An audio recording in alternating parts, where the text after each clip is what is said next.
I can make the confession now, if you want. Pinapatay ko lahat. Hindi rin po ako papayag na utusan ako ng illegal. At hindi rin po ako papayag na may mga reward system. Kasi ito si Muking, Yes, sir. tigabigay ng pera. Sabi ni De La Rosa, wala raw siyang ideya tungkol sa sinasabing reward system. Tulad ni Go, kasama rin siya sa diagram ng reward system na ibinigay ni Garma sa Quadcom. Ibinunyag ng dating Davao Police Officer at kilalang malapit kay Pangulong Duterte na si Royina Garma sa pagdinig ng Quadcom ng Kamara na nagbibigay ng pabuya ng hanggang 1 milyong piso kada mapapatay sa ilalim ng war on drugs na nakamodelo sa tinawag na Davao Model. Sabi ni Garma, mula nang umpisahan ito, alam na raw ni Senator Go na nooy Special Assistant to the President. Masyado pong baseless accusation po ito. Naniniwala ka ba na merong reward system? Yes or no? Yes, Mr. Chair. Pag na-neutralize po, meron pong 20,000 kang matatanggap. 50 hanggang 100 umano ang kota o target na drug pushers o users kada araw. Alam ng mga pulis lahat yun, Your Honor, Mr. Chair, na patayin may reward. Ang pulis ang bigyan ko, 50,000, sigurado mahuli yan. Kung sabihin mo lang 50,000 doon, wala. Wala pong reward system. Pero sabihin mo, ibigay mo yung 50,000, no? Hanapin mo. Pag lumaban, patayin mo. Davao Death Squad.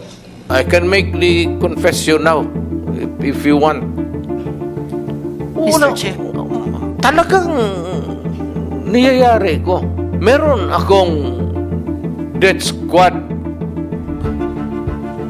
Death squad. Pero hindi yung mga pulis. Sila rin yung mga gangster. Yung isang Mr. Chair. gangster, utusan ko. Patayin mo yan, kaya kung hindi mo patayin yan, patayin kita ngayon. Binabaril. Yung iba naman, dinudukot. Tapos, tinatapon sa ilog, yung sa masakrig namin, sa mga quarry. Walang pakialam dyan sa human rights maniwala. I don't give a shit kung anong gusto nilang sabihin. Yung pinakamalalang pagpatay, yung sinatsap-tsap, pinuputulan ng ulo, pinuputulan ng kamay, tapos yung ulo naman ng tao, binabaon sa tiyan. Patayin mo yan, kaya kung hindi mo patayin yan, patayin kita ngayon. Pero wala siyang sinabi na patayin mo ito, patayin mo yan.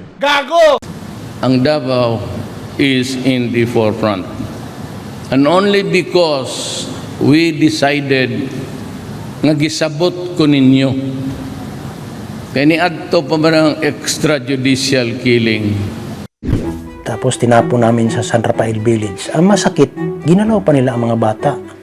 Bago pinatay yung mga pulis ang nagalaw, ma'am. Ginagawa namin pagpatay sa Davao City. Ilibing man o itapon namin sa laot.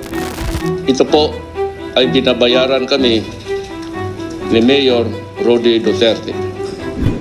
Kasi kung wala kang makuha, and you cannot capture him physically, or maybe you do not know the whereabouts, and you need the cooperation of the public, you come out with the reward. Hindi po totoo yan. Kasabi ko nga, wala pong reward system.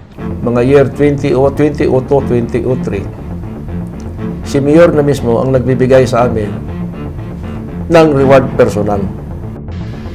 Ang intelligence fund, binili ko, pinapatay ko lahat.